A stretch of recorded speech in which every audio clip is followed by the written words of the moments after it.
میں نے گجرانوالہ کی سڑکوں پہ بچوں کو، نوجوانوں کو جو تماشے کرتے سرے عام دیکھا ہے تو مجھے ڈر لگتا ہے، اور کوئی روکنے والا نہیں، شغل ہو رہا ہے، ہنس رہے ہیں، اور سامنے عورتیں بھی ہیں، سب ہو رہا ہے۔ کتنی تکلیف کی بات۔ حضرت نوح کی قوم یہ کام کرتی تھی، قرآن پاک نے بیان کیا ہے۔ حضرت نوح نے سمجھایا، فرمایا رب کریم نے تمہیں اپنی خواہش پوری کرنے کے لیے جائز طریقہ عطا فرمایا، عورتوں سے نکاح کرو، اور اس نکاح کی برکت سے جو اللہ تمہیں اولاد دے گا اس کو اللہ تبارک و تعالیٰ تمہارے لیے باعث بخشش بھی فرمائے گا۔ لیکن جب قوم نہ مانی تو جو قوم میں لوط کا عمل کرے اس کا علاج قرآن نے بیان فرمایا کہ آسمان سے پتھر برسیں گے، پھر پتھر برسے، اور جن کے بڑے بڑے اچھے دماغ تھے ان کے دماغ چکنا چور کر دیے گئے، تباہ کر دیے گئے، ان کے دماغ زمین پر بچھاڑ دیا گیا۔ اللہ مہلت دیتا ہے، لیکن اس کا مطلب یہ نہیں کہ انسان توبہ ہی نہ کرے۔ حضرت شعیب علیہ السلام کی قوم پر بھی عذاب آیا، اس لیے کہ بددیانتی کرتی تھی، ناپ تول میں کمی کرتی تھی۔ میں نے کہا تھا شب قدر کی رات کہ یہ کوئی تماشا ہے کہ شب رات آئی تو ساری رات روتے رہے، یا اللہ معاف کر دے، یا اللہ معاف کر دے، رو رو کے چیخے مار مار روئے۔ شب قدر آئی تو پھر چیخے ماری، ساری رات روئے۔ تو جس بندے کا پروگرام ہی نہیں سویرے بدلنے کا، دکان پہ بیٹھ کے پھر وہی ناپ تول میں کمی، پھر وہ اللہ تعالیٰ معاف کرے۔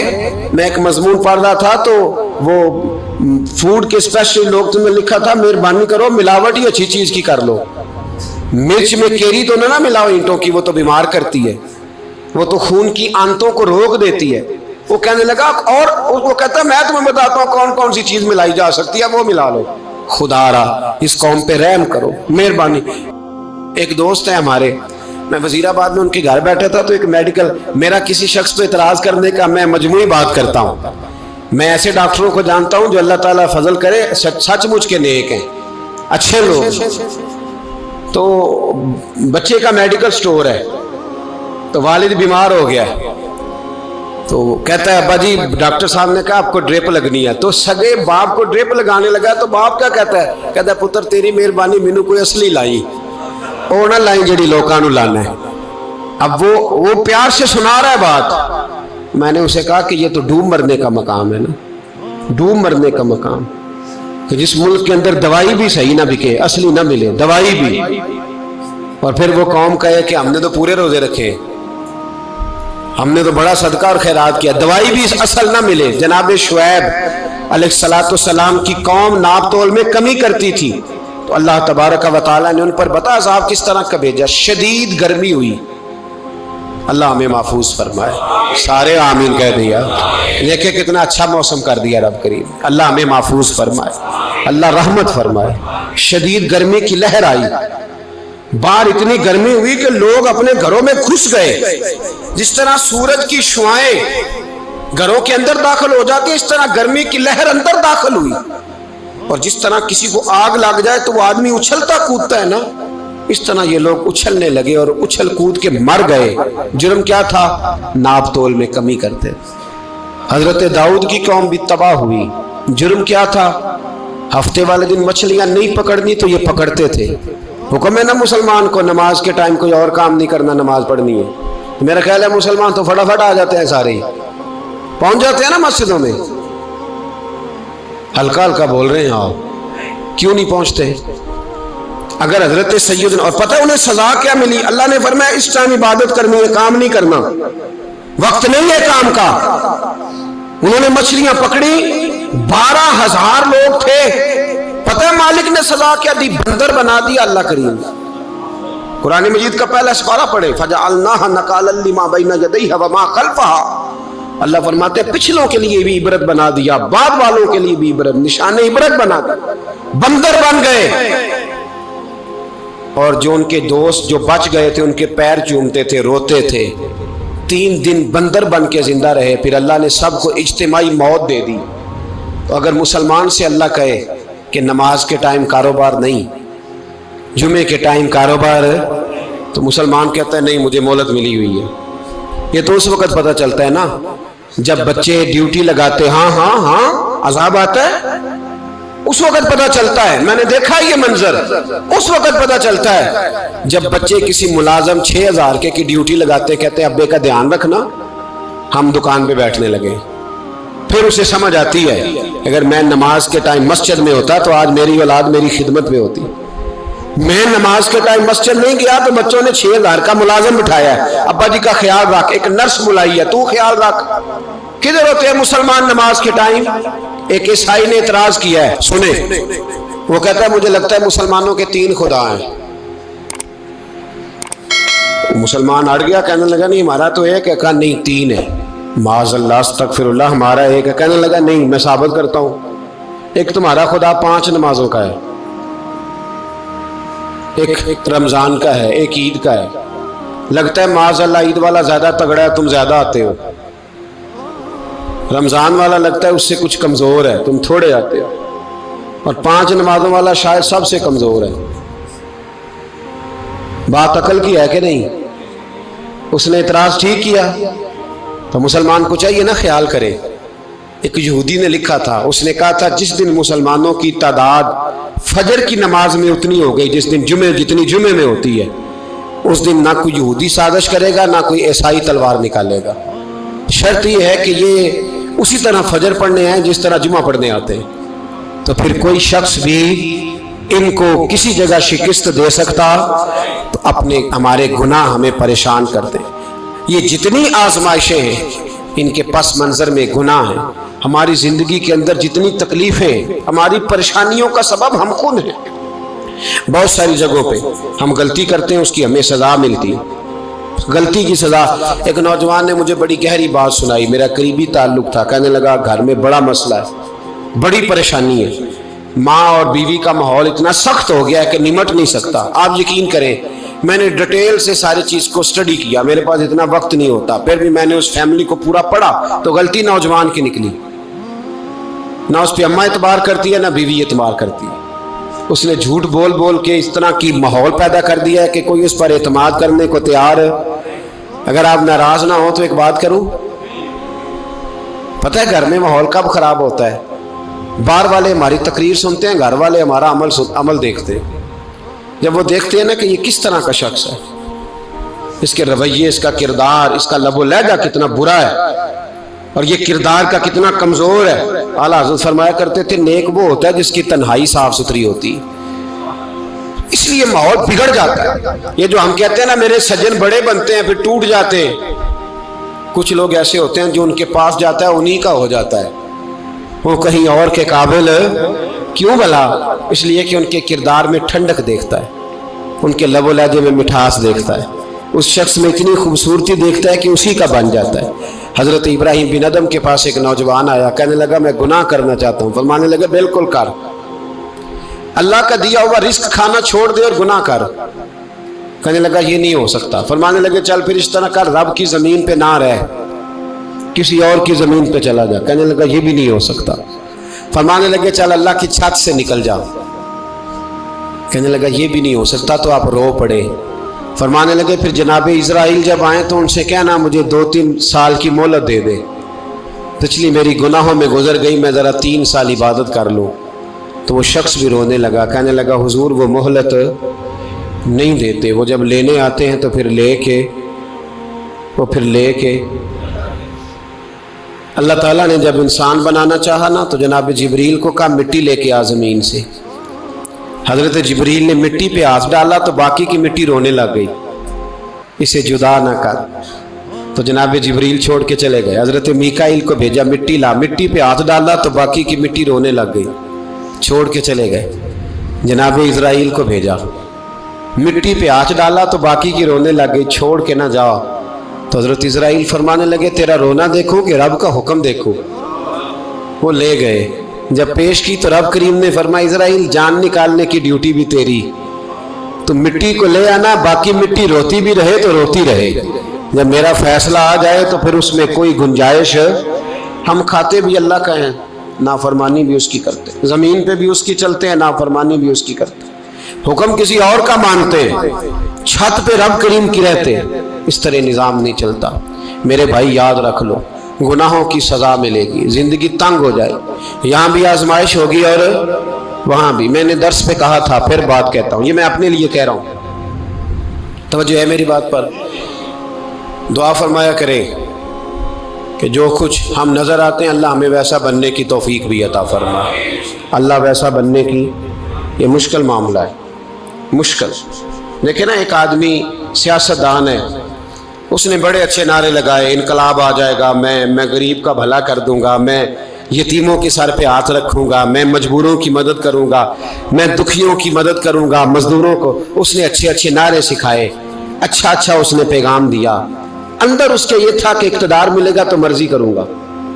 لوگ اس کے گرد بھی گئے، اس کی گاڑی کے پیچھے بھی بھاگے، لوگوں نے اس کے نعرے بھی لگوائے، جیب سے پیسے لگا کے اس کے پوسٹر بھی شائع کیے، لوگ اس کے گرویدہ ہو گئے، لوگوں نے پوری، اور میری قوم نے تو بیچاری نے کئی دفعہ دھوکے کھائے۔ جس نے نعرہ لگایا غریب اسی کے پیچھے مسیحا بن کے چل پڑا، آج دھوکہ دے لیا، لوگوں کو پیچھے لگا لیا۔ یہ بتاؤ اگر راز کھل جائے، اگر راز کھل جائے کہ یہ دھوکہ دے رہا ہے، یہ فریب کر رہا ہے، تو لوگ اس کا کیا حال کریں گے؟ یہ راز قیامت میں کھل جائے گا، قیامت میں یہ راز یہ کھل جائے گا، کھل جائے گا یہ دھوکے باز تھا۔ اذا زلزلت الارض زلزالہا، جب زلزلہ آئے گا جیسے اس کا آنا ٹھہرا، واخرجت الارض اثقالہا، زمین اپنے بوجھ باہر نکال دے گی۔ اس سے مراد کیا ہے کہ زمین پہ جو جرم ہوئے زمین بتا دے گی، باہر نکل آئے۔ وقال الانسان ما لہا، انسان کہے گا اسے کیا ہوا، یہ تو سب کچھ بتا رہی، بوجھ باہر نکال دے گی۔ ایک آدمی پیر طریقت بن کے بیٹھ گیا، جبہ کبہ پہن کے بڑی پگڑی باندھ کے بیٹھ گیا، اچھی اچھی نیک باتیں بتانے لگا، لوگ اس کی دست بوسی کرنے لگے، ہاتھ چومنے لگے، پیچھے لگ گئے، خدمت کرنے لگے، جیب سے نذرانہ دینے لگے، اس کے نام پر لوگ اپنی جیب سے لنگر پکانے لگے، خانقاہ کی خدمت ہونے لگی، مہمان اس کے آتے، نوکری کوئی اور کرتا۔ میں نے کہا تھا شاید اپنے لیے کہہ رہا ہوں، ڈیوٹیاں لوگ کرنے لگے، حالات بدلنے لگے، لیکن اس کے اندر تو چور تھا، وہ تو دکاندار تھا، تو یہاں جو اس کے پیچھے لگے تھے وہ تو سچے تھے، انہیں تو اجر ملے گا، لیکن اس کا جب راز کھلے گا تو بڑی رسوائی ہوگی، اس کا جب راز کھلے گا تو بڑی۔ ایک میری طرح کا دیندار تھا، جو چہرے کا تو نیک تھا، اندر پتہ نہیں کیا کچھ تھا۔ ایک طوائف گزر رہی تھی، اس نے اس کو تبلیغ کر دی، کہنے لگا بس کر دے، سیانی بن جا۔ تو کسی دانشور میں لکھا ہے اس نے بڑا سخت جواب دیا، اس عورت نے کہنے لگی بابا میں تو جو ہوں وہ نظر بھی آ رہی ہوں، تو بتا جو تو نظر آتا ہے وہ تو ہے کہ نہیں؟ اس بندے نے چیخ ماری اور بے ہوش ہو کے گر پڑا۔ تو لوگوں نے کہا بابا آج کسی صوفی کا کلام سنا ہے جو بے ہوش ہو گیا؟ تو اس نے کہا نہیں، آج طوائف کی بات سنی ہے، طوائف کی۔ اور وہ عجیب بات کر گئی ہے، وہ کہہ گئی ہے میں تو جو ہوں میں نظر آ رہی ہوں، تو بھی تو بتانا، تو بتانا کہ تو دستار امامت پہنتا ہے،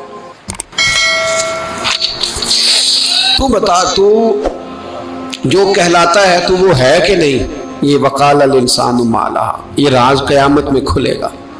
ہم جو کچھ بتا رہے ہیں نا اپنی زبانوں سے، ہمیں اپنے گناہوں کا احساس ہونا چاہیے۔ ایسا نہ ہو کہ جب سزا ملے تو پھر اس طرح کی ملے کہ دوبارہ کسی کو کوئی منہ دکھانے کے قابل نہ رہے۔ میرے بھائی یاد رکھیں اور سمجھیں، گناہ انسان کی زندگی کو تنگ کرتے ہیں۔ میرے نبی پاک علیہ السلام نے فرمایا جب تو جھوٹ بولتا ہے تو تیرے فرشتے کرامن کاتبین سائڈ پہ ہو کے کھڑے ہو جاتے ہیں، جب تو زنا کرتا ہے تو تیرے اندر سے ایمان نکل جاتا ہے۔ اور نبی پاک علیہ السلام نے فرمایا جب میری قوم میں ناانصافی عام ہو جائے گی تو قتل بھی عام ہو جائے گا۔ اور سن لو لکھ لینا یہ حدیث دل کی تختی پر، نبی پاک علیہ السلام نے فرمایا جب میری قوم میں بے حیائی اور بدکاری عام ہو جائے گی تو دو سزائیں اللہ دے گا، ایک تو جوان موتیں آئیں گی، جوان بچے کچھ بھی نہیں دیکھا چلے گئے، اور دوسری سزا اللہ یہ دے گا کہ ایسی بیماریاں آئیں گی جن کا علاج نہیں ملے گا، ایسے امراض پھوٹ پڑیں گے۔ اگرچہ میں آپ کو ایسی تقریر بھی سنا سکتا تھا جس پہ آپ بہت زیادہ محظوظ ہوتے، پر میں نے اس جمعے میں ایسا موضوع چنا ہے جس کا ہمیں خاص ضرورت ہے۔ بھائی دیکھیں تو صحیح، کہیں ایسا تو نہیں کہ ہم ان عیبوں میں مبتلا ہیں۔ میرے نبی کریم علیہ السلام نے فرمایا جب تم نیکی کا حکم دینا اور برائی سے منع کرنا چھوڑ دو گے، پھر اللہ تم پر ظالم حکمران مسلط کرے گا۔ اور اگلے لفظ اس سے بھی زیادہ سخت ہیں۔ محبوب فرمانے لگے پھر تمہاری نیک لوگ دعائیں بھی کریں گے تو اللہ وقتی طور پر ان کی دعاؤں کو بھی قبول نہیں فرمائے گا، اس لیے کہ تم لوگوں نے نیکی کا حکم دینا اور بھلائی سے روکنا چھوڑ دیا۔ عزیزو یاد رکھو، جب گناہ عام ہوتے تو پھر حالات بدلتے اور لوگوں کو سزا ملتی ہے ان کے گناہوں کی، بلکہ یہاں تک لکھا ہے کہ نیت خراب ہو تو سزا شروع ہو جاتی۔ کیا خراب ہو؟ بولیے گا۔ نیت بھی خراب ہو تو سزا۔ حضرت رومی کہتے ہیں کہ ایک بادشاہ کو پتہ چل گیا کہ ایک آدمی نے بڑا اچھا باغ لگایا ہے، خوبصورت باغ ہے، مالٹے کا، کنوں کا باغ، بڑا پیارا۔ بادشاہ نے کہا ذرا جا کے دیکھتا ہوں۔ بادشاہ سلامت باغ دیکھنے آئے تو اب وہ مزدور آدمی تھا، عام آدمی تھا جس نے باغ لگایا، کسان تھا، اس کو کہا کہ چند کنوں توڑ کے لایا تو بڑے پیارے لگے۔ ایک دو اور لایا، کھائے، بڑے میٹھے، بڑے پیارے، بڑے توانا، بڑا مزہ آیا۔ تو بادشاہ کے دل میں خیال آیا کہ اس پہ قبضہ نہ کر لوں باغ پہ۔ ہمارے ہاں نا کرائے پہ دکان دیتا نا مالک، تو جب کسی غریب کی چل جاتی ہے کہتا ہے تو خالی کر، میں نے خود ڈالنی ہے۔ چل گئی نا اس کی، حالانکہ رزق اپنے اپنے نصیب کا ہے، رزق اپنے اپنے نصیب کا ہے، جس کو اللہ تعالیٰ چاہتا ہے عطا کرتا ہے۔ تو اس کو کہا کہ اور توڑ کے لا، اور دل میں خیال ہے کہ یار اتنا اچھا باغ ہے، قبضہ کر لیتے ہیں۔ ہماری حکومتیں قبضہ کر لیتی ہیں کہ کوئی چیز اچھی لگ جائے۔ اب وہ کسان دو تین کنوں توڑ کے لایا، اس نے کھائے تو کھٹے نکلے، ترش تھے۔ کہنے لگا تجھے کیا ہو گیا ہے؟ تو بندہ بڑا صاحب دل تھا، کہنے لگا میں تو ٹھیک ہوں، آپ اپنی نیت سے پوچھیں کہیں خراب تو نہیں ہو گئی۔ تو کنوں میں بھی اس کا اثر آ گیا ہے، اپنی نیتیں بگڑ جائیں نا، نیتیں۔ اب ایک بات کہنے لگا ہوں، غور سے سننا۔ جب تک دو بھائی اکٹھے کاروبار کرتے ہیں، نیت ہوتی ہے کہ ہمارا گھر چلے گا، تب تک اللہ برکت دیتا ہے۔ اور جب اپنی اپنی جیبیں سمیٹنے لگ جاتے ہیں نا کہ یہ میرا 5000 ہے، آج میں گیا تھا اگرائی کرنے، یہ میرا 10,000 ہے، آج میں نے محنت زیادہ کی، جب وہ ٹٹولنے لگتے ہیں پھر اس دکان سے بھی برکت اٹھ جاتی ہے، پھر وہاں سے بھی برکت چلی جاتی ہے۔ فَإِنَّ لَهُ مَعِيشَةً ضَنْكَ، فرمایا جب تو میں منہ پھیر لیتا ہے پھر تیری زندگی اللہ تنگ کر دیتا، پھر وہاں سے بھی برکت، خوبصورتی، اثر اٹھ جاتا ہے۔ ایک سنار نے گلی میں ایک یتیم چھوٹے سے بچے کو گھومتے دیکھا تو سنار بے اولاد تھا، بچے کو اٹھا کے گھر لے آیا۔ 18 سال اس بچے کی پرورش کی، اس کو پالا پوسا، جوان کیا۔ سنار کے پاس وہ دکان پہ چلا جاتا، وہ کئی دفعہ دکان پہ رہتا، کئی دفعہ گھر میں رہتا۔ ایک دفعہ وہ دکان پہ تھا، بچہ گھر تھا، 18 سال کا جوان، اس کی بیوی اکیلی تھی۔ وہ جس نے ماں بن کے پالا تھا اس نے اسی پہ حملہ کر دیا، اس کا بازو بری نیت سے تھاما، بیوی چیخی۔ تھوڑی دیر گزری تو وہ نوجوان پیروں میں بیٹھ گیا، کہنے لگا اماں پتہ نہیں مجھے کیا ہوا۔ شام کو سنار آیا، بیوی چیخنے لگی، چلانے لگی، کہنے لگی آج عجیب بات ہوئی، جس کو میں نے جگر کا خون دے دے کے پالا اسی نے گندی نظر ڈالی۔ سنار محو حیرت ہے، بیوی کا خیال تھا کہ لٹھ اٹھائے گا، ڈنڈا اٹھائے گا، نوجوان کو مارے گا، لیکن وہ رونے لگ گیا۔ اس نے کہا آج اس نے میرا بازو تھاما ہے، جانے کیا کیا ہے؟ پریشان ہونے لگ گیا، سجدے میں گر گیا، کہا تو بتاتا کیوں نہیں؟ تو وہ سنار کہنے لگا اس کی غلطی نہیں، 18 سال کے بعد آج مجھ پر بھی شیطان سوار ہوا تھا۔ ایک عورت آئی تھی، وہ اپنے بازوؤں میں چوڑیاں پہننا چاہتی تھی تو میں نے بھی گندی نظر سے ہاتھ ڈالا تھا، رب کریم نے مجھے فوراً اس کی سزا دی۔ جن کے گھروں میں بیٹیاں ہوتی ہیں ان کی نظریں گندی نہیں ہوتی، جو بیٹیوں کے باپ ہوتے ہیں، جو بہنوں کے بھائی ہوتے ہیں، ان کی نظریں گندی۔ اور اگر تو ٹیلی فون کرتا ہے، تو کسی عورت کے ساتھ تعلق رکھتا ہے تو یہ بات لکھ لے، امام فخر الدین رازی 1، علامہ اسماعیل حقی 2، ملا جلال الدین رومی 3، امام خازن 4، امام جلال الدین سیوطی 5، 5 حدیث کے استاد اور محدث لکھتے ہیں کہ اگر تو کسی پر گندی نظر ڈالے گا تو تیرا گھر بچ سکتا، یاد رکھ نہیں بچے گا، اس لیے کہ تیری نظر کسی کی بیٹی کو بیٹی سمجھ تاکہ تیری بچی کا پردہ قائم رہے، کسی کی بہن کو، یہ کیا بات ہوئی کہ تو جتنا مرضی گند معاشرے میں پھیلاتا رہے تیرا گھر بچا رہے، یہ کیسے ہو سکتا ہے؟ فَإِنَّ لَهُ مَعِيشَةً ضَنْكَ، اللہ فرماتے ہیں زندگی تنگ ہو جائے گی تیرے لیے مشکل، تو ڈھونڈتا پھرے گا کہ میں مرنے کو جگہ تلاش کروں۔ سچی توبہ کرے، کھری توبہ کرے، یہ گناہ انسان کو مجبور کر دیتے ہیں۔ حضرت عبداللہ بن مبارک رحمۃ اللہ تعالی علیہ، ان کے سینکڑوں شاگرد تھے، ایک شاگرد کے انتقال کا وقت آیا تو گھر گئے ملنے، آپ کہتے ہیں میں نے زور لگا لیا پر اس کی زبان پر کلمہ جاری نہیں ہوا، میں اسے کہتا کلمہ پڑھ پر اس کی زبان پر جاری، اللہ اکبر، بہت بڑی نعمت ہے، دعا فرمائیں اللہ ایمان کی موت عطا فرمائے، ایمان کی موت دے اللہ کریم، ایمان کی موت دے۔ ایسے بھی لوگ دیکھے ہیں، مسجد نبوی ہے، رسول اللہ کا شہر ہے، سر سجدے میں ہے، روح پرواز کر گئی، روح پر کتنا نصیبوں والا ہے، کتنا نصیبوں والا ہے کہ مسجد نبی میں سر سجدے میں رکھا ہے اور اللہ تبارک و تعالیٰ نے محبوب کے قدموں میں موت عطا فرمائی۔ تو حضرت عبداللہ بن مبارک کہتے ہیں میں نے اس کو کہا کلمہ پڑھ تو اس کی زبان پہ جاری نہیں ہوتا، میں بار بار کہتا تو وہ منت کرتا، کہتا حضور میں کوشش کرتا ہوں جاری نہیں ہوتا۔ فرماتے میں پریشان ہو کے اٹھا، ابھی میں دروازے پہ پہنچا تھا اس نے چیخ ماری اور روح پرواز کر گئی، بچے رونے لگے، بیوی رونے لگی، تو میں نے اس کی بیوی سے کہا کہ یہ جرم کیا کرتا تھا، اتنا بڑا پاپی پہ کلمہ جاری نہیں ہوا۔ اس کی زوجہ کہنے لگی حضرت جی 2 گناہ تھے اس کے، ایک تو یہ شراب کا عادی تھا، روکتی تھی باز نہیں آتا تھا، اور دوسری بات یہ کہ یہ اپنی اماں کا نافرمان تھا، وہ 2 گلیاں چھوڑ کے رہتی ہے، یہ کبھی ملنے نہیں گیا تھا، اس بوڑھی کا کلیجہ اس کی طرف سے بڑی تکلیف میں تھا۔ تو حضرت عبداللہ بن مبارک کہنے لگے جا تو بھی دعا کر اور اس کی ماں کو بھی کہہ دعا کرے کہ یہاں تو یہ کلمہ نہیں اسے نصیب ہوا، اللہ کرے اللہ آخرت کی منزلیں اس کی بہتر فرما دے۔ میرے بھائی ایسے گناہ حضرت مالک بن دینار نے توبہ کی، توبہ کی انہوں نے، کس طرح؟ فرماتے میں نشے کا عادی تھا، کسی نے مجھے کہا کہ بطور دوائی شراب پی لو تو میں نے پی لی، نشے کا عادی تھا، شراب پیتا تھا۔ اللہ تعالیٰ نے بڑی منتوں اور کوششوں کے بعد، منتوں کے بعد ایک بیٹی عطا فرمائی، وہ بھی 2.5-3 سال کی ہوئی تو پردہ کر گئی۔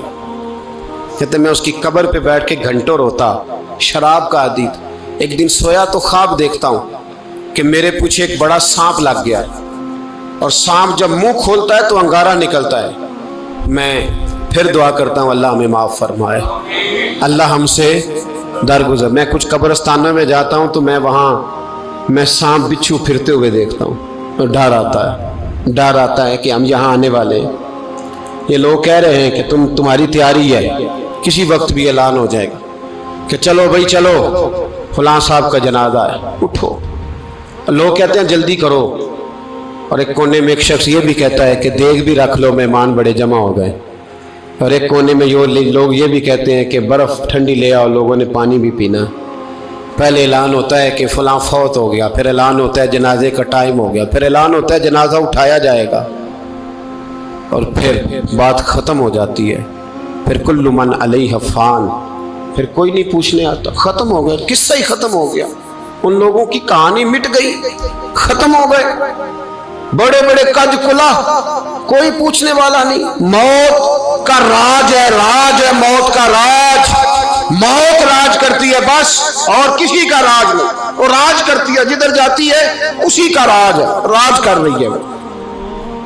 تو حضرت مالک بن دینار کہتے ہیں قبرستان میں نے دیکھا، میں خواب دیکھتا ہوں بڑا اژدہا، اس کے منہ کے اندر آگ میرا پیچھا کر رہا ہے، کہتے میں خواب دیکھ رہا ہوں، میں دوڑا، لیکن وہ اژدہا جب میں دوڑا تو میرے آگے آ کے کھڑا ہو گیا، میں مشرق کو دوڑا تو وہاں بھی آ گیا، مغرب کو دوڑا تو وہاں بھی آ گیا۔ جناب مالک بن دینار کہتے ہیں ایک بوڑھا شخص کمزور مجھے بچانے آیا، پر اس اژدہا نے پھونک ماری تو وہ بوڑھا آدمی دور جا گرا۔ کہتے میں چیختا تھا، چلاتا تھا، ایک پہاڑی پہ میں بھاگا گیا تو وہاں مجھے میری بیٹی ملی، مجھے فوت ہو گئی۔ وہ اس اژدہے کے آگے اس نے یوں ہاتھ کیا تو اژدہا پیچھے بھاگ گیا، میں نے بیٹی کو گود میں اٹھایا، میں نے کہا بیٹی یہ کون تھا؟ کہنے لگی ابا یہ تیرا برا عمل تھا، یہ تیرا برا عمل تھا، یہ تجھے کھا جاتا اگر میں نہ ہوتی۔ تو کہا یہ بوڑھا جو مجھے بچانے آیا یہ کون تھا؟ کہا یہ تیرا اچھا عمل تھا پر کمزور بڑا تھا، تھوڑا تھا، یہ تیرے برے عمل کا مقابلہ کرنے کی ہمت نہیں رکھتا تھا۔ حضرت مالک بن دینار کہتے ہیں میری بیٹی نے خواب میں میری داڑھی پکڑ لی اور کہنے لگی ابا میں چاہتی ہوں تو صحیح ہو جا، ایسا نہ ہو کہ پھر تیرے پیچھے یہ ازدہا لگ جائے۔ حضرت مالک بن دینار کہتے ہیں جب میں سو کے اٹھا تو میری داڑھی آنسوؤں سے بھری ہوئی تھی، پھر اس کے بعد میں نے توبہ کی، اس طرح کی توبہ کی کہ پھر میں نے کوشش کی کہ دوبارہ میں اپنے رب کی نافرمانی نہ کروں۔ حضرت عبداللہ ابن عباس فرماتے تھے جو دنیا میں ہنس ہنس کے گناہ کرتے ہیں نا، ہنس ہنس کے جھوٹ ہنس ہنس کے بولتے ہیں، ہنس ہنس کے لوگوں کی غیبت کرتے ہیں، فرمایا یہ جو تمہیں ہنس ہنس کے گناہ کرتے نظر آتے ہیں ان کا رونا قیامت میں دیکھا نہیں جائے گا، ان کے آنسو قیامت میں دیکھے نہیں جائے۔ جو ہنس ہنس کے گناہ کرتے پھر روئیں گے، فَلْيَضْحَكُوا قَلِيلًا وَلْيَبْكُوا كَثِيرًا، رب فرماتا ہے زیادہ رویا کرو کم ہنسا کرو۔ نبی پاک علیہ السلام روتے تو صحابہ کہتے حضور آپ اتنا کیوں روتے ہیں؟ تو محبوب فرماتے جو میں جانتا ہوں وہ تم نہیں جانتے۔ بھائیو قبروں میں اکیلے جانا ہے، کبھی غور کرنا، اکیلے کوئی بندہ ساتھ حساب دینے نہیں جائے گا۔ اماں بڑا پیار کرتی ہے لیکن قبر میں کبھی کوئی ماں بھی ساتھ دفن نہیں ہوتی، اپنا اپنا حساب دینا، مشکل وقت ہے، حساب کر لینا چاہیے، تیاری کر کے رکھنی چاہیے۔ گناہ اگر یہاں ہماری زندگی کو تنگ کریں گے تو وہاں بھی ہمارے لیے مشکلات پیدا کریں۔ نبی کریم علیہ السلام نے فرمایا ہے کہ اللہ بڑا مہربان ہے، اللہ بڑا کریم ہے، اللہ بڑا ستار ہے، اور یاد رکھو جب کوئی اس کی ریٹ کو چیلنج کرے، جب کوئی اس کے قانون کو توڑے، جب کوئی اللہ کی اعلانیہ نافرمانی کرے، پھر رب کریم کی غیرت کو، اس کے عدل کو جوش آتا ہے، توبہ کرے سچی، مسجد کی حاضری دے پابندی کے ساتھ۔ میری آپ سے ہمیشہ یہ گزارش رہتی ہے کہ مسجد کی حاضری پابندی سے دے۔